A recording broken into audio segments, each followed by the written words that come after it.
telling me I need to add speed. I get it. We're always looking to add speed, but they got to be football players too. So I'm never going to turn down speed. I promise you, I'm not. But we're always looking for everything, and so you want speed at as many positions as you can. But football, as we know, it's not played on a track, and so it's the whole thing. We are evaluating the football player first, and then what else do they bring to the equation? So yes, if we can find some speed and you see some speed, Sal, we'll have it, buddy. Brandon, I think like you said, the word validated. It validates everything that he's been doing for years. It validates his leadership this year, the way he's played on the field this season, the way he's matured off the field, on the field, his decision making and how that's improved. So all these areas that were perceived, call it gaps, Josh has answered those gaps and he's closed those gaps. And when you do that at the level that he did it at on a consistent basis, the result was the MVP. And so to me, as I said during the year, later in the year in particular, he deserved that, every bit of that award. Yeah, I mean, we're still looking through all that. We really are. I got the same question with One Bills Live guys. Vaughn, last year at this time, we were working on a restructure for him, and he did something unprecedented. He was guaranteed, I can't remember, 10 or 11 going into the year, and he took a pay cut below his actual guarantee.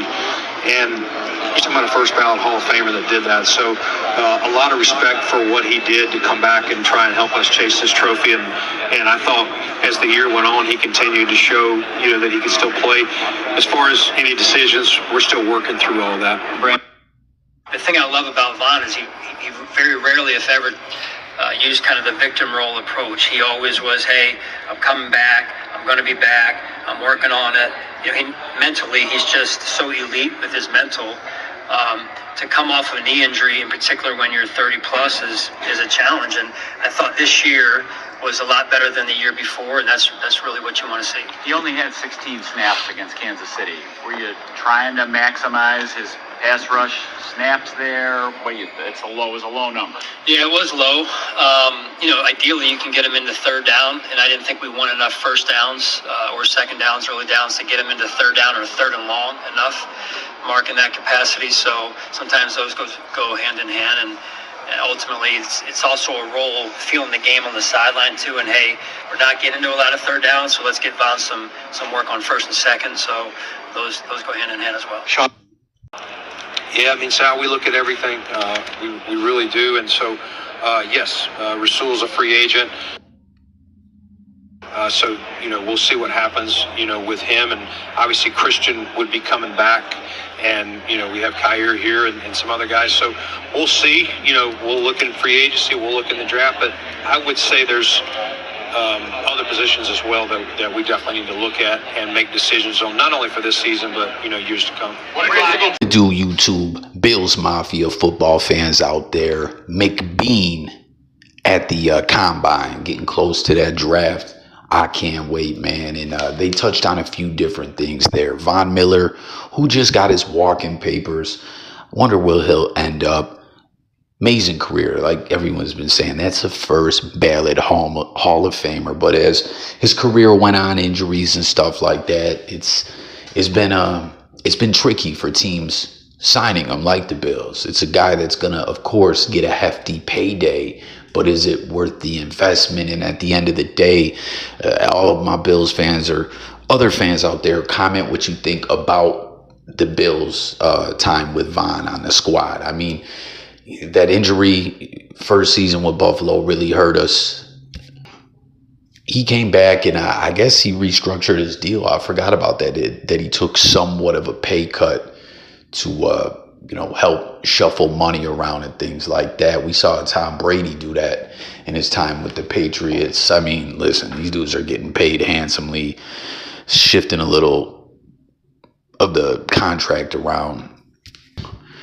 It's like it is what it is, but it went how it went, and Von's on his way. You heard about the lack of snaps in the KC game. What did everyone think about that strategically, the way we used him and what he had left in the tank, what he brought to the table?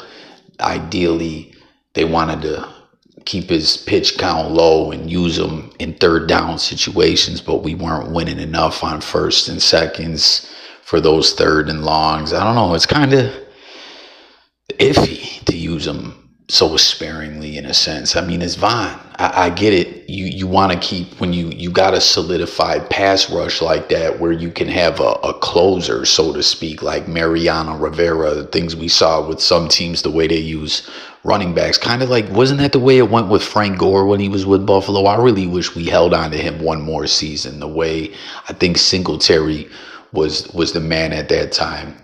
How Motor would go out there and do what he does, and we'd have Gore take some snaps or whatever, but at the end of the day, he'd be fresh late in the game, and he'd have him go out there and grind and get those really important yards late in the game to ice the game or to move the chains and stuff like that. But at the end of the day, I think when you got Von, you got to use him. I mean, it's kind of a moot point at this point. He's gone. It is what it is. But I just was curious to, hear what everyone thought about that with McBeane addressing it. He also touched on Josh Allen being validated. Him winning that MVP is kind of a testament to the way that he's improved, which he has. That's a thing. Josh has drawn haters from Jump Street when he came into the NFL. Everyone wanted to call the Bills crazy for selecting him where they did. Oh, he's so inaccurate. He's an unpolished talent and things of that nature.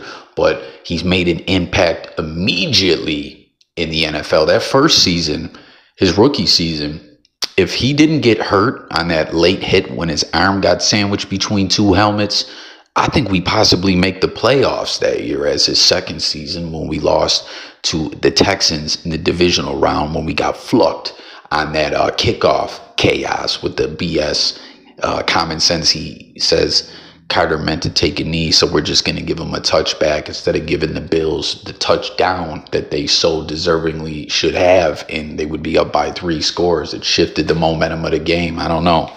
Again, it's just like this last game against KC in the playoffs. You can't blame it on the refs. You got to make the plays, but it still just is what it is, and it sucks. And I'm so glad that at least they're going to change the way they spot the ball with technology advancing into what it has. It makes no sense that is just happening now, if you ask me. Let me know if you agree. And then the last, he talked a bit about speed. Tap in, everyone, with your thoughts on that. I don't know if that was in regards to who we're going to select in the draft, which is something I'm really interested as well.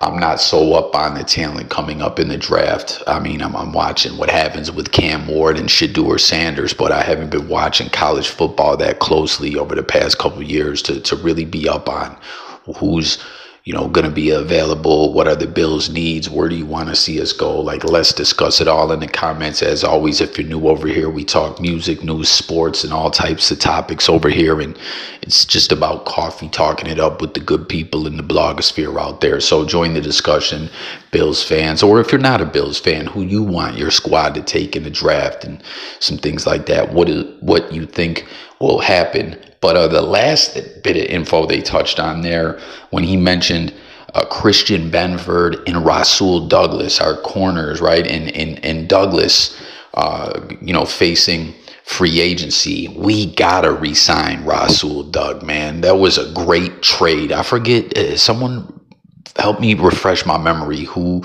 we traded to get him. What a win that trade was. And I forget where we got him. Was it from an NFC team? Wasn't the Eagles? I can't recall. Oh, was it the Vikings?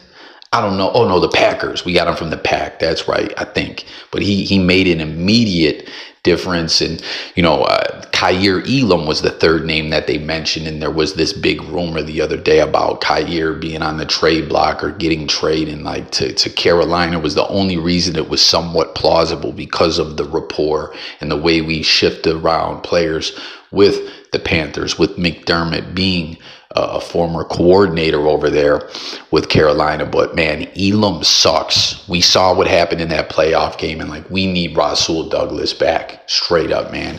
There was a lot of talk what would happen with our safeties, with Hyde and Poyer being gone, the dynamic duo, but our safeties stepped up outstandingly. Bishop and I'm forgetting some of the other names, but they played their arses off. Like it was great coming off Poyer and Hyde being gone. Then Hyde comes back later in the season, and we didn't even see him get out there. Obviously, I knew he was more of an insurance policy, but I would have liked to see him. Like, I was thinking when Elam was out there straight sucking, like, yo, throw Hyde in that corner or something, because this guy is getting picked on, giving up big first downs and everything every series. They saw, oh, this dude can't, check his man. He's terrible in coverage. He's getting flagged or he's getting burnt on every play. You know what I mean?